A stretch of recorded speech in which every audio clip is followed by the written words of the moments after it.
Hello everyone, welcome to Y.MGMT So in our previous class, we have completed the meaning of managerial economics and the relevance of managerial economics in business decision. आज की class में मैं आपको ये पढ़ाने जा रही हूँ कि principles of managerial economics. What are the principles? What are the different principles which are used in managerial economics? So let's move forward.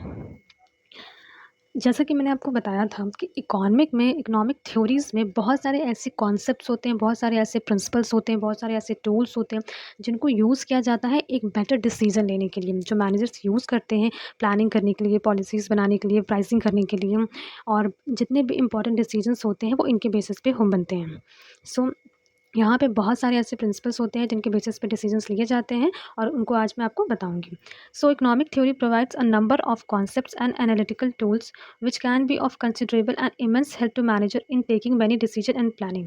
Economic theory क्या होती है? इकोनॉमिक थ्योरी में बहुत से ऐसे कॉन्सेप्ट्स होते हैं, बहुत से ऐसे एनालिटिकल टूल्स होते हैं, जिस टूल्स के हेल्प से, जिस कॉन्सेप्ट और प्रिंसिपल्स की हेल्प से हम जो मैनेजर्स क्या करते हैं वो डिसीजंस लेते हैं एज वेल एज वो बिजनेस प्लानिंग करते हैं। It would be useful to examine the basic tool of managerial economics and the nature of the extent of a gap between the economic theory and managerial theory of the firm। अब जैसा कि मैंने आपको कल की class में ये बताया था कि मैनेजरियल इकोनॉमिक्स का मतलब ये होता है कि मैनेजरियल में मैनेजमेंट आता है और इकोनॉमिक में जो भी इकोनॉमिक टूल्स होते हैं, इकोनॉमिक कॉन्सेप्ट होते हैं, प्रिंसिपल्स होते हैं, इनको यूज़ किया जाता है। हम क्या करते हैं, हम अपने मैनेजमेंट स्किल्स में इन सारे टूल्स, इन सारे कॉन्सेप्ट्स को यूज़ करके अपने बिजनेस की डिसीजन लेते हैं। सो इसी वजह से इसको मैनेजरियल इकोनॉमिक्स कहा जाता है। इसीलिए जो मैनेजरियल इकोनॉमिक्स में जो बेसिक टूल्स होते हैं वो हेल्प करते हैं, जो भी गैप्स होता है बिटवीन किसके बीच में, जो भी गैप्स होता है इकोनॉमिक थ्योरीज़ के बीच में as well as managerial theories के बीच में, जो भी गैप होता है उस गैप को कवर करने के लिए, उस गैप को पता लगाने के लिए हम इस टूल्स का यूज़ करते हैं। सो लेट्स मूव फॉरवर्ड। तो यहाँ पे मैंने आपको बताया प्रिंसिपल्स ऑफ मैनेजरियल इकोनॉमिक्स। तो यहाँ पे 6 प्रिंसिपल होते हैं मैनेजरियल इकोनॉमिक्स के। The first is incremental principle, the second one is marginal principle, the third one is opportunity cost principle, the fourth one is discounting principle, the fifth is concept of a time perspective principle and the six one is equi marginal principle. तो one by one I will explain you. So the first incremental principle. अब incremental principle में क्या होता है? इसमें ये होता है कि सपोज़ जैसे हमने अपनी प्रोडक्शन की यूनिट बढ़ा दी। सपोज़ पहले हम 1000 यूनिट पर डे प्रोड्यूस करते थे। अब हमने क्या किया कि 1200 यूनिट स्टार्ट कर दिया प्रोड्यूस करना। तो ये जो इंक्रीमेंट हमने किया है 200 यूनिट की प्रोडक्शन का, इस प्रोडक्शन की इंक्रीमेंट होने की वजह से हमारी variable cost as well as due to some factor अगर फिक्स्ड कॉस्ट अगर इंक्रीज़ होती है, वेरिएबल कॉस्ट तो होगी ही होगी, but due to some factor अगर फिक्स्ड कॉस्ट भी इंक्रीज़ होती है, तो ये जो टोटल कॉस्ट का जो इंक्रीमेंट आता है, टोटल कॉस्ट क्या होता है? Total cost is equals two variable cost plus fixed cost. ये क्या होता है? ये इंक्रीमेंटल कॉस्ट होता है and it is totally different from variable cost. Variable cost में क्या होता है? किसी भी एक वेरिएबल फैक्टर को और इंक्लूड करने की वजह से जो कॉस्ट इंकर्ड होता है वो होता है variable cost. So let's move forward. Incremental concept is closely related to the marginal cost and marginal revenue of the economic theory. Incremental cost क्या होता है? इसमें अगर रेवेन्यू में इंक्रीमेंट हो रहा है, रेवेन्यू आ रहा है, सपोज जैसे हमने जो भी एक्स्ट्रा यूनिट बना के जो सोल्ड किया है उस सेल्स की वजह से अगर हमारे रेवेन्यू में कुछ परसेंट की इंक्रीमेंट हो रही है तो वो मार्जिनल रेवेन्यू में चला जाएगा। वो हमारी एक्स्ट्रा रेवेन्यू, मार्जिनल का मतलब कि वो एक्स्ट्रा रेवेन्यू हमारी हो गई। और अगर कॉस्ट कुछ इंकर्ड हो रहा है, कॉस्ट इंक्रीज हमारी हो रही है, तो वो इंक्रीमेंटल कॉस्ट में हमारा चला जाएगा। So two major concept in this analysis are incremental cost होते हैं एंड इंक्रीमेंटल रेवेन्यू होती है। जैसे कि मैंने आपको बताया कि यहाँ पे इंक्रीमेंटल कॉस्ट होती है as well as incremental revenue, दो कॉन्सेप्ट यहाँ पे होते हैं। अब इंक्रीमेंटल कॉस्ट हम किसे कहते हैं? इंक्रीमेंटल कॉस्ट होता है अगर टोटल कॉस्ट में कुछ चेंजेस आता है। इट्स मीन कि टोटल कॉस्ट में का मतलब क्या? Variable as well as fix cost में अगर कोई भी चेंजेस आता है, फिक्स कॉस्ट हो as well as variable cost increase होता है और डिक्रीज होता है, तो ये हमारा क्या हुआ? टोटल कॉस्ट हुआ। तो टोटल कॉस्ट में जो भी आपके चेंजेस आए वो हुआ, उसको हम लोग इंक्रीमेंटल कॉस्ट बोलते हैं। एंड इंक्रीमेंटल रेवेन्यू क्या होता है? When change in total revenue में जब चेंज आता है कि कोई भी फर्म अगर डिसीजन लेती है तो टोटल जैसे सपोज अगर 200 यूनिट हमने ज़्यादा प्रोड्यूस किया है तो उसको सोल्ड करने की वजह से हमें रेवेन्यू भी ज़्यादा होगा। तो ये जो रेवेन्यू जो हमें एक्स्ट्रा हुआ है वो क्या होता है? वो इंक्रीमेंटल रेवेन्यू हो जाएगा। टोटल रेवेन्यू में हमारी जो चेंजेस आएंगे वो इंक्रीमेंटल रेवेन्यू होता है। सो मैंने यहाँ पे टोटल कॉस्ट का फॉर्मूला दिया है, that is a variable cost plus fix cost. तो यहाँ पे मैंने ये बताया है द सेकंड पेज पे कि a decision is clearly profitable one. अगर इंक्रीमेंटल प्रिंसिपल अगर हम लोग यूज़ कर रहे हैं तो वो उसमें डिसीजन कब प्रॉफिटेबल होगा, कब हम लोग को ये प्रिंसिपल्स का यूज़ करना चाहिए। तो इसमें पहला पॉइंट है, it increases revenue more than cost. अगर रेवेन्यू ज़्यादा इंक्रीज़ हो रहा है कॉस्ट के कंपैरेटिवली, तो ये जो प्रिंसिपल है ये हमारे लिए प्रॉफिटेबल होगा। The second point is the decrease, it decrease some cost to a greater extent that it increase other. अगर कुछ भी कॉस्ट है वो दूसरे फैक्टर्स के कंपैरेटिवली ज़्यादा डिक्रीज़ हो रहा है तो हमारा ये क्या होगा, ये प्रॉफिटेबल होगा principle. And the third is it increases some revenue more than it decreases other. अगर दूसरे फैक्टर्स के जो रेवेन्यूज़ जो दूसरे जो रेवेन्यूज़ हमें मिल रहे हैं उस रेवेन्यू से ज़्यादा अगर हमारे ये जो रेवेन्यू होगा वो अगर इंक्रीज़ हो रहा है, ज़्यादा रेवेन्यू हमें दूसरे फैक्टर के कंपैरेटिवली मिल रहा है तो ये प्रिंसिपल प्रॉफिटेबल होगा। The fourth is the it reduces cost more than revenue. अगर रेवेन्यू के कंपैरेटिवली कॉस्ट ज़्यादा रिड्यूस हो रहा है, मतलब हमारी कॉस्ट उससे कम हो रही है और हमारी रेवेन्यू इंक्रीज़ हो रही है, तो हम लोग क्या करेंगे, ये प्रिंसिपल जो होगा ये हमारे लिए प्रॉफिटेबल होगा। फर्स्ट में हमने क्या पढ़ा, इट इंक्रीजेस रेवेन्यू, रेवेन्यू अगर इंक्रीज़ हो रहा है कॉस्ट से ज़्यादा। द सेकंड पॉइंट में हमने क्या पढ़ा, अगर हमारी कॉस्ट अगर डिक्रीज़ हो रहा है दूसरे फैक्टर्स के कंपेरेटिवली, अगर ज़्यादा हमारा कॉस्ट अगर डिक्रीज़ हो रहा है तो ये क्या होगा, तभी ये हमारे लिए प्रॉफिटेबल होगा। दूसरे फैक्टर्स के कंपेरेटिवली अगर हम लोग रेवेन्यू देखा जाए वो ज़्यादा अगर इंक्रीज़ हो रहा है तभी ये फैक्टर हमारे लिए, ये प्रिंसिपल जो है हमारे लिए प्रॉफिटेबल होगा।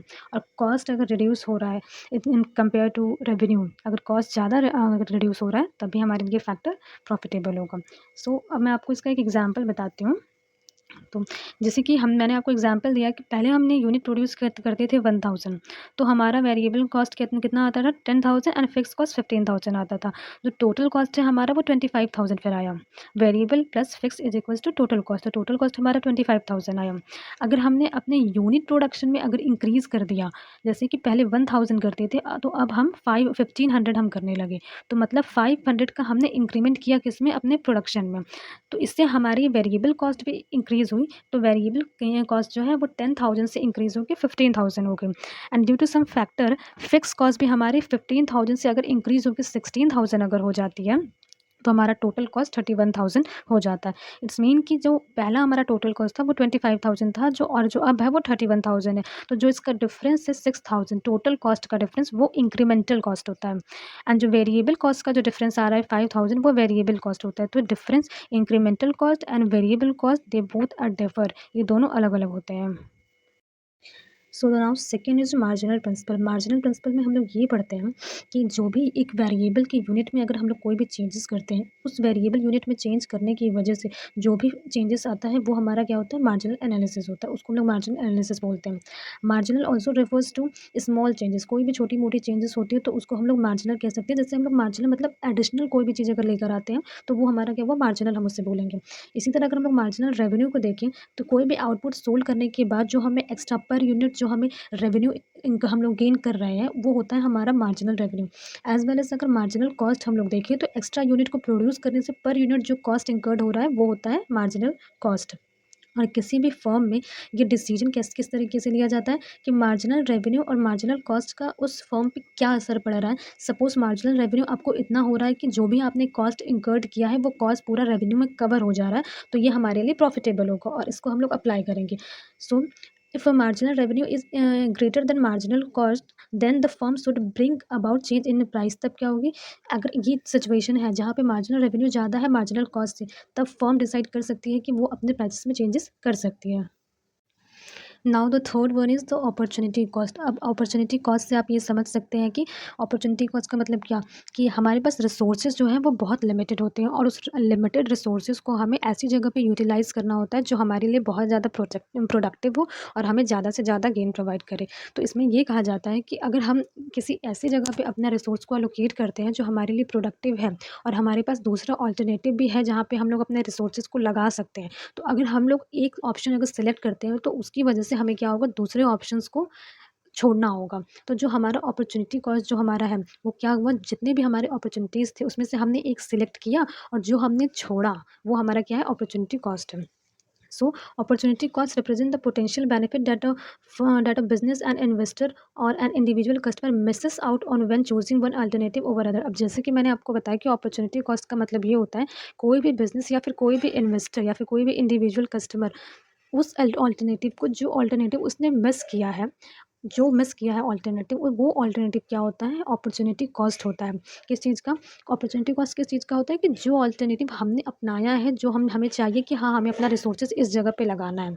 उसमें रिसोर्स लगाने की वजह से जो अल्टरनेटिव्स हमने छोड़ा है, वो हमारी क्या हुई, अपॉर्चुनिटी कॉस्ट हुई। Resources are scarce for production of one commodity. We have to forgo the other commodity. Resources क्या है, बहुत स्केर्स होती है, इसी वजह से हमें क्या है, उसको इस ऐसी जगह पे यूटिलाइज़ करना है जो हमारे लिए ज़्यादा प्रोडक्टिव हो, और इसीलिए हमें क्या करना है, दूसरी कमोडिटीज़ को हमें फॉरगो करना है, मतलब उसको छोड़ना है। So if resources have no alternative uses, अगर हम रिसोर्सेज की कोई अल्टरनेटिव यूजेस नहीं है, कि सपोज़ कोई रिसोर्स है जिसको एक पर्टिकुलर प्रोडक्शन में ही बस यूज़ किया जा सकता है, उसको कहीं और यूज़ नहीं किया जा सकता है, तो उसकी अपॉर्चुनिटी कॉस्ट भी निल होती है। Now the opportunity cost imply three things. तो अपॉर्चुनिटी कॉस्ट में क्या होता है, तीन चीज़ होता है। क्या तीन चीज़ होता है? The calculation of opportunity cost involve the measurement of sacrifice. जब भी हम अपॉर्चुनिटी कॉस्ट को कैलकुलेट करते हैं, तो अपॉर्चुनिटी कॉस्ट का मतलब मैंने क्या आपको समझाया कि जो अपॉर्चुनिटी हम लोग मिस करते हैं, वो क्या होती है, हमारी अपॉर्चुनिटी कॉस्ट होती है। तो जो कैलकुलेशन होता है, जो हमने सेक्रीफाइस किया है, उसका जब measurement of which we are sacrifice, उसका जब हम लोग मेजरमेंट करते हैं, जो चीज़ हमने सेक्रीफाइस किया है, तो वो क्या होती है, ये अपॉर्चुनिटी कॉस्ट में इसकी कैलकुलेशन की जाती है, ये पहली चीज़ है। तो सेकंड वन इज़ सैक्रिफाइसेस में भी मॉनेटरी। अब सैक्रिफाइस मॉनेटरी टर्म्स में भी हो सकता है और रियल टर्म्स में भी हो सकता है। जैसे मान लीजिए पैसों के भी टर्म्स में हो सकता है और काइंड के भी टर्म्स में हो सकता है। So the third one is the opportunity cost is termed as the cost of sacrificed alternative. अब अपॉर्चुनिटी कॉस्ट क्या होता है? और जैसे कि मैंने आपको बताया कि जो भी अल्टरनेटिव्स को हम लोग सैक्रिफाइस कर रहे हैं, वो हमारी अपॉर्चुनिटी कॉस्ट हुई। अपॉर्चुनिटी कॉस्ट, अब यहाँ पे मैंने आपको एक एग्जांपल दिया है कि opportunity cost consideration include investing in a new manufacturing plant in Los Angeles as oppose to Mexico City. अगर हम लोग एक फॉर्म में सपोज अगर इन्वेस्ट करते हैं और दूसरी फॉर्म में हम लोग दूसरी फॉर्म को फॉरगो करके हम लोग एक में इन्वेस्ट करते हैं, हम अपने रिसोर्सेज को एक फॉर्म में लगाते हैं, तो हमने एक फर्म में अपने रिसोर्स को इन्वेस्ट करने के लिए जो भी हमने ऑल्टरनेटिव छोड़े हैं, जो भी हमने ऑर्गेनाइजेशन छोड़े हैं कि हमें वहाँ पे पैसे नहीं लगाने हैं, हमें यहीं पे लगाने हैं, वो हमारा उसके लिए अपॉर्चुनिटी कॉस्ट हो गया। तो यहाँ पे मैंने आपको opportunity cost as well as incremental cost में जो भी मैंने आपको पॉइंट्स बताए हैं, जैसे कि इंक्रीमेंटल कॉस्ट कब प्रॉफिटेबल है, उसमें भी मैंने आपको 3-4 पॉइंट्स दिए थे। एंड ऑल्सो इसमें अपॉर्चुनिटी कॉस्ट में क्या ऐसी 3 चीज़ें जो इंपॉर्टेंट हैं, क्योंकि ये कीवर्ड्स हैं जो मैंने यहाँ पे हाइलाइट किया है, मेजरमेंट ऑफ सैक्रिफाइस, मॉनेटरी और real cost of sacrifice alternative. इसके बेसिस पे आप पूरा डेफिनेशन बना सकते हैं, तो आप इसको एग्जाम में यूज़ करना। So let's move forward on a fourth principle. The fourth one is a discounting principle. अब डिस्काउंटिंग प्रिंसिपल में क्या होता है, जो भी हम हमें फ्यूचर में जो मिलने वाला है, जो फ्यूचर पेमेंट हमें होने वाला है, उसको हम लोग पता लगाते हैं कि उसकी प्रेज़ेंट वैल्यू हमारी कितनी है। उसको हम लोग क्या बोलते हैं, इस टेक्निक को हम लोग बोलते हैं discounting principle. So discounting refers to a technique used to determining the present value of a future payment और a sequence of a cash flow that will be received in the future. अब जैसे यहाँ पे मैंने किस चीज़ पे emphasis किया, present value पे, कि डिस्काउंटिंग क्या होता है, डिस्काउंटिंग एक ऐसी टेक्निक है कि जो हमें फ्यूचर में पेमेंट मिलने वाला है, हम लोग डिस्काउंटिंग को लगाकर ये पता लगाएँगे कि उसकी आज कितनी वैल्यू है, उसकी आज प्रेज़ेंट वैल्यू आज उसकी कितनी है। फ्यूचर का जो कैश फ्लो होने वाला है हमारे पास, उसकी आज कितनी वैल्यू है, ये होता है डिस्काउंटिंग प्रिंसिपल, जिसको बिज़नेसेस एंड इन्वेस्टर, जिसको बहुत यूज़ किया जाता है इसको, और जैसे इन्वेस्टमेंट के टाइम पे इसको यूज़ किया जाता है। So, businesses and investors use a wide range of these technique and rates, including weighted average cost of capital, cost of equity, cost of debt, depending on the need and requirement. तो यहाँ पे business and investors इन सारे techniques को, इन सारे rates को, जो भी इसके थ्रू जो भी रेट्स निकलते हैं, जो भी प्रेजेंट वैल्यू का एक फॉर्मूला होता है, उसके थ्रू जो भी रेट्स निकलते हैं, या फिर W A weighted average cost of capital, ये भी एक फार्मूला होता है, कॉस्ट ऑफ इक्विटी का भी एक फार्मूला होता है, कॉस्ट ऑफ डेट का भी एक फार्मूला होता है। तो इन सब को यूज़ करके कि सपोज़ कॉस्ट ऑफ डेट क्या हुआ, कि अगर हमने जो भी डेट लिया है, अब डेट इंटरनल हो या एक्सटर्नल हो, उस डेट के बदले हमें कितना इंटरेस्ट पे करना है।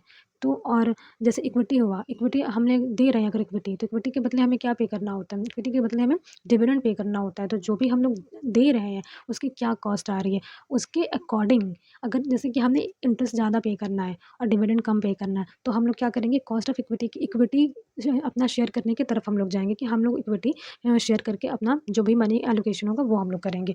तो यहाँ पे जो भी टेक्निक्स होते हैं, जो भी रेट होते हैं, ये बिज़नेस एंड इन्वेस्टर क्या करते हैं, अपने डिसीजन मेकिंग में यूज़ करते हैं।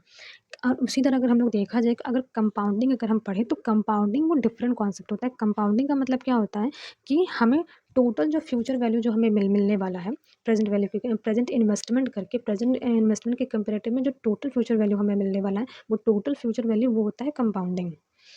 सो यहाँ पर टाइम वैल्यू ऑफ मनी भी कंसिडर किया जाता है। किस तरीके से?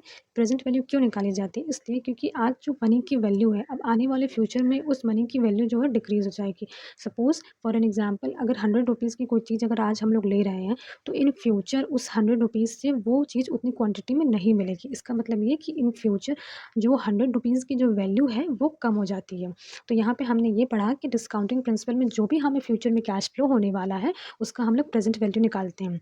और जो भी इसका इसका जो होता है बिज़नेसेस में बहुत इसका यूज़ किया जाता है। फ़ॉरेन बहुत ज़्यादा इंपॉर्टेंट यूज़ होता है, जब कहीं इंटरनेशनली जहाँ जहाँ पे भी इन्वेस्टमेंट करना होता है या फिर कहीं भी इन्वेस्टमेंट करना होता है, तो इसका बहुत यूज़ हो होता है। जैसे कि कॉस्ट ऑफ इक्विटी पता लगाई जाती है, कॉस्ट ऑफ डेट पता लगाई जाती है, डब्ल्यूएसीसी मेथड जो होता है लगाया जाता है। ये सब पता करने के लिए कि अगर हम लोग इक्विटी अगर ले रहे हैं, इक्विटी अगर दे रहे हैं अपनी, तो उसके लिए हमें कितना एक्स्ट्रा डिविडेंड पे करना पड़ेगा, as well as comparative to अगर हम लोग आउटसाइड से अगर हम लोग अपना डेट ले रहे हैं, तो उसके लिए हमें कितना इंटरेस्ट पे करना पड़ेगा। जो हमारे लिए कम रहेगा वो हमारे लिए प्रॉफिटेबल होगा। तो इसी वजह से डिस्काउंटिंग प्रिंसिपल का यूज़ किया जाता है। Now the fifth is time perspective principle. तो टाइम पर्सपेक्टिव प्रिंसिपल में क्या होता है, इसमें ये कहा जाता है कि फर्म कोई भी डिसीजन लेती है, short run as well as the long run में कोई भी डिसीजन लेती है, तो इसका पूरा का पूरा जो इम्पैक्ट पड़ता है वो revenue as well as cost पे उसका पूरा इफेक्ट पड़ता है, पूरा उसका असर पड़ता है। सो यहाँ पे क्या होता है कि जो बैलेंस होता है between the long run and short run में, वो मेंटेन करके चलना पड़ता है। मतलब कोई भी फर्म अगर डिसीजन ले रही है लॉन्ग रन के लिए या फिर शॉर्ट रन के लिए डिसीजन ले रही है, तो उसका पूरा असर पड़ता है revenue as well as cost पे, उसका पूरा इम्पैक्ट पड़ता है। सो a decision by the firm should take into account of a both short run and long run effect on revenue and cost and maintain the right balance between the long run and short run। जो भी decision firm के द्वारा लिया गया है short run में as well as long run में, उसका पूरा का पूरा इम्पैक्ट जो होता है रेवेन्यू पे एज वेल एज कॉस्ट दोनों पे पड़ता है। So in short run some factor are fix and some are variable. अगर शॉर्ट रन में अगर हम लोग देखे जाए तो कुछ ऐसे फैक्टर्स होते हैं जो फिक्स होते हैं, कुछ ऐसे फैक्टर्स होते हैं जो वेरिएबल्स होते हैं। शॉर्ट रन में हम लोग क्या कर सकते हैं, हम लोग लेबर को इंक्रीज़ कर सकते हैं। फिक्स क्या होता है, जैसे इलेक्ट्रिसिटी जो होता है शॉर्ट रन में इलेक्ट्रिसिटी का जो कॉस्ट आता है वो फिक्स्ड होता है। सपोज़ फॉर एन एग्जांपल, यहाँ पे मैंने एक एग्जांपल आपके लिए कोट किया। जैसे कि अगर वर्कर्स ने डिसाइड किया, जैसे उन्होंने डिसाइड किया है कि हमें 3 घंटे में 1500 यूनिट हमें प्रोड्यूस कर देनी है, और वो 1500 का प्रोडक्शन वो 2 आवर्स में अगर वो लोग कर दे रहे हैं और 1 आवर उनके पास अगर आइडल बच रहा है, तो ऐसे सिचुएशन में अगर उस 1 आवर के अंदर वो और प्रोडक्शन अगर करें, तो उससे क्या होगा, उनकी वेजेस जो है वो तो फिक्स्ड ही रहेंगी। जैसे कि मैंने आपको बताया था कि शॉर्ट टर्म में ये चीज़ फिक्स रहेंगी, बट चांस है कि उनको एक्स्ट्रा आवर्स के उन पैसे मिल सकें। उन्होंने जो ओवर टाइम काम किया, जो एक्स्ट्रा काम उन्होंने उसका किया है 1 घंटे के दौरान, उसका टाइम उनको मिल जाए। तो टाइम पर्सपेक्टिव में क्या होता है, टाइम पर्सपेक्टिव प्रिंसिपल क्या होता है कि समय के हिसाब से जो भी डिसीजन जो लिया जाता है, उसका टोटल इम्पैक्ट क्या होता है, हमारे कॉस्ट पे भी पड़ता है, हमारा रेवेन्यू पे भी पड़ता है। और short run and long run में इसीलिए बैलेंस मेंटेन करना ज़रूरी होता है। सो जैसा कि मैंने आपको ये चीज़ बताया कि शॉर्ट रन में कुछ फैक्टर्स जो होते हैं फिक्स्ड होते हैं, कुछ वेरिएबल्स होते हैं, और फिक्स्ड और अनवेरिएबल्स की वजह से कुछ ना कुछ असर जो पड़ता है। Now the six point is equi marginal principle. अब इक्वी मार्जिनल प्रिंसिपल में क्या होता है, इक्वी का मतलब आप समझ सकते हैं इक्वल। इसमें ये कहा जाता है कि जो भी रिसोर्सेज हमारे पास अवेलेबल है, उस रिसोर्सेज को अगर हम लोग अलग अलग जगह यूटिलाइज करते हैं, तो जो उससे हमें मार्जिनल सेटिस्फैक्शन जो हमें मिल रहा है, वो सेटिस्फैक्शन इक्वल होना चाहिए। अब ज़रूरी नहीं है कि जो भी रिसोर्सेज हमारे पास हैं तो उसको इक्वली डिस्ट्रीब्यूट करेंगे, ये चीज़ ज़रूरी नहीं है, बट उससे जो सेटिस्फैक्शन हमें मिल रहा है वो हमें इक्वल मिलना चाहिए। So it is also known as a principle of maximum satisfaction, कि मैक्सिमम ज़्यादा से ज़्यादा हमें सेटिस्फैक्शन जो है उससे मिले। इसके लिए हम लोग क्या करते हैं, अगर इफ़िशिएंटली अगर हम लोग रिसोर्सेज़ को प्रॉपर तरीके से अगर हम लोग यूटिलाइज़ करें, एक प्रोडक्टिव जगह पे, कि जहाँ से हमें ज़्यादा से ज़्यादा रेवेन्यू मिल सके, तो उससे हमें क्या होगा कि हमारी जो सैटिस्फैक्शन लेवल होगी वो हमारी मैक्सिमम होगी, ज़्यादा से ज़्यादा होगी। So according to the Marshall, if a person has a thing which he can put to several uses, अगर किसी भी पर्सन के पास कुछ ऐसी चीज़ें हैं जो उस चीज़ को वो सेवरल यूजेस, बहुत सारे यूजेस में उस चीज़ को वो ला सकता है, he will distribute it among these uses in such a way that it have some marginal utility in all. तो वो उस चीज़ों को इस तरीके से, उस रिसोर्स को इस तरीके से डिस्ट्रीब्यूट करेगा कि जहाँ भी जिस भी चीज़ में वो उस रिसोर्स को एलोकेट कर रहा है, लगा रहा है, वहाँ से उसको कुछ ना कुछ मार्जिनल यूटिलिटी उसको मिले, उसकी मार्जिन उसको कुछ ना कुछ सेटिस्फैक्शन लेवल उससे मिले। सपोज़ फॉर एन एग्ज़ाम्पल, जैसे कि यहाँ पे सपोज़ कि अगर एग्ज़ाम्स हैं और 10 दिन के अंदर एग्ज़ाम है, हमारे पास 10 डेज़ है पढ़ने के लिए और 5 सब्जेक्ट्स हैं। तो ज़रूरी नहीं है कि हम हर सब्जेक्ट को जो टाइमिंग अलॉट करेंगे, वो 2 डेज़ का ही टाइम अलॉट करेंगे। यहाँ पे टाइमिंग ऐसा भी हो सकता है कि हमारे पास जो टफ़ सब्जेक्ट है, जैसे लाइक अकाउंट्स, उसको हम लोग 3 दिन में अलॉट कर सकते हैं। बट जो 3 दिन पढ़ने के बाद जो हमारा रिज़ल्ट आएगा, एज़ वेल एज़ जो हमारे थ्योरेटिकल सब्जेक्ट है, जिसमें हमने 2 दिन दिया है, 1 दिन दिया है, जो उससे हमारा जो रिज़ल्ट आएगा, जो हमें सैटिस्फैक्शन लेवल मिलेगा, जिसमें हमने 3 दिन दिया उससे भी, जिसमें हमने 2 दिन दिया उससे भी, जिस सब्जेक्ट में हमने 1 दिन दिया उससे भी, वो हमारे क्या होंगे, इक्वल होंगे, वो सैटिस्फैक्शन लेवल हमारा क्या होगा, इक्वल होगा। सो इसको बिज़नेस और फर्म्स में बजटिंग में भी यूज़ किया जाता है, प्रोडक्ट प्राइसिंग में यूज़ किया जाता है, इन्वेस्टमेंट में भी यूज़ किया जाता है इसका। जैसे कि प्रोडक्ट की प्राइसिंग भी अगर चेंज की जाती है, तो इस तरीके से चेंज नहीं की जाती है कि फर्म को लॉस हो। वहाँ पे प्राइसिंग भी इस तरीके से चेंज की जाती है कि उसको जो भी वो लोग प्राइस रखे, उसमें कुछ ना कुछ उनको बेनिफिट हो, कंपनी को कुछ ना कुछ उससे बेनिफिट हो। सो हमने इक्वी मार्जिनल में ये समझा कि इक्वी मतलब इक्वल, मार्जिनल मतलब एडिशनल। इक्वल आपको एक जिस भी चीज़ में आप एडिशनल रिसोर्सेज अपने लगा रहे हो, वहाँ से जो आपको यूटिलिटी मिल रही है, जो सेटिस्फैक्शन मिल रहा है, वो आपका क्या होगा, इक्वल होना चाहिए। तो हमने ये इक्वी मार्जिनल प्रिंसिपल में पढ़ा। एज़ वेल एज़ अगर हम एक रिकैप करें, तो टाइम पर्सपेक्टिव प्रिंसिपल में हमने क्या चीज़ पढ़ा कि जो भी फर्म डिसीजन लेती है शॉर्ट रन में as well as long run में, जो भी फर्म डिसीजन लेती है, उसका कहीं न कहीं revenue as well as cost पे कुछ ना कुछ असर पड़ता है। सो अगर हम लोग देखें कि शॉर्ट देखें, तो शॉर्ट रन में क्या होता है, कुछ फैक्टर्स क्या होते हैं, वेरिएबल होते हैं, एंड कुछ फैक्टर्स वहाँ पे क्या होते हैं, फिक्स्ड होते हैं। और जो भी डिसीजन होता है, जैसे कि मैंने यहाँ पे आपको एक एग्जांपल दिया कि अगर वहाँ उस टाइम पे अगर लेबर अपने 1 घंटे के आइडल टाइम पीरियड में अगर एक्स्ट्रा प्रोडक्शन कर रहे हैं, तो हाँ, उनकी वेजेस फिक्स रहेंगी, क्योंकि वेजेस फिक्स्ड है पर डे के अकॉर्डिंग। लेकिन ऐसा हो सकता है कि उस 1 घंटे में एक्स्ट्रा यूनिट प्रोड्यूस करने की वजह से उनको कुछ पैसे एक्स्ट्रा मिल जाएँ। अगर हम लोग देखें, इन 4th प्रिंसिपल में हमने क्या पढ़ा था, डिस्काउंटिंग प्रिंसिपल में, जिसमें हम लोग क्या करते हैं कि फ्यूचर वैल्यू को डिस्काउंट करके हम लोग प्रेजेंट वैल्यू पे लेकर आते हैं। हम लोग उसको देखते हैं कि हाँ, इस फ्यूचर वैल्यू की जो फ्यूचर में जो कैश फ्लो होने वाला है, उसका वैल्यू प्रेजेंट में क्या है? क्या हमें एक्स्ट्रा अमाउंट जो है, जो हमें फ्यूचर में मिलने वाला है? द थर्ड थर्ड में हमने ये पढ़ा अपॉर्च्युनिटी कॉस्ट। ये भी एक ऐसा प्रिंसिपल है जिसमें हमारे पास, जैसे कि हम लोग जानते हैं कि resources are limited but the uses are unlimited. तो रिसोर्सेज को हम लोग ऐसे तरीके से, ऐसी जगह पे हम लोग यूटिलाइज़ करेंगे, जो हमारे लिए, जो अल्टरनेटिव हमारे लिए ज़्यादा प्रोडक्टिव हो, और बाकी सारे जो अल्टरनेटिव होंगे उनको हम लोग छोड़ देंगे। तो जो अल्टरनेटिव्स को हमने छोड़ा, मिस किया, वो हमारी क्या हो गई, opportunity cost. As well as second में हमने ये पढ़ा था, सेकंड में हमने क्या पढ़ा था, मार्जिनल प्रिंसिपल, कि किसी भी एक वेरिएबल फैक्टर में अगर हम लोग एक यूनिट का भी चेंज करते हैं, घटाते हैं, बढ़ाते हैं, इसकी वजह से मार्जिनल रेवेन्यू या कॉस्ट में कोई भी अगर चेंजेस आता है, तो वो होता है, वहाँ पे क्या अप्लाई होता है, मार्जिनल प्रिंसिपल, वो हमारा मार्जिनल प्रिंसिपल होता है। और मार्जिनल रेवेन्यू और मार्जिनल कॉस्ट में किस तरीके से चेंजेस आ रहे हैं, उनका क्या इम्पैक्ट बढ़ रहा है, इसके बेसिस पे क्या होता है, डिसीजन लिया जाता है कंपनीज़ में। एंड फर्स्ट पॉइंट में मैंने आपको ये बताया कि इंक्रीमेंटल प्रिंसिपल क्या होता है। इंक्रीमेंटल प्रिंसिपल में क्या होता है कि अगर हमने क्या किया कि हमारी जो मार्जिनल कॉस्ट है, हमारी जो मार्जिनल रेवेन्यू है, एक भी एक्स्ट्रा यूनिट प्रोड्यूस करने की वजह से जो भी हमारे मार्जिनल कॉस्ट या फिर इंक्रीमेंटल कॉस्ट, जिसको हम बोल सकते हैं, इंक्रीमेंटल रेवेन्यू में जो भी चेंजेस आ रहे हैं, जो भी टोटल कॉस्ट में हमारे जो चेंजेस आ रहे हैं, या फिर टोटल रेवेन्यू में जो हमारे चेंजेस आ रहे हैं, वो होता है इंक्रीमेंटल प्रिंसिपल। और सबसे बड़ा डिफरेंस भी यही होता है वेरिएबल और इंक्रीमेंटल के बीच में, कि वेरिएबल में क्या होता है कि वेरिएबल फैक्टर्स को अगर हम लोग चेंज करते हैं और उसकी वजह से कोई अगर डिफरेंस आता है कॉस्ट में, तो वो हमारा वेरिएबल कॉस्ट में जाता है। और इंक्रीमेंटल कॉस्ट क्या होता है, इंक्रीमेंटल कॉस्ट का मतलब कि टोटल कॉस्ट में जो चेंजेस आते हैं, total cost is equal to fixed as well as variable cost, दोनों आता है उसमें। तो टोटल कॉस्ट में जो चेंजेस आते हैं, वो होता है हमारा इंक्रीमेंटल कॉस्ट। सो यहाँ पे मैंने आपको प्रिंसिपल्स कंप्लीट करा दिए हैं, and thank you for giving your time.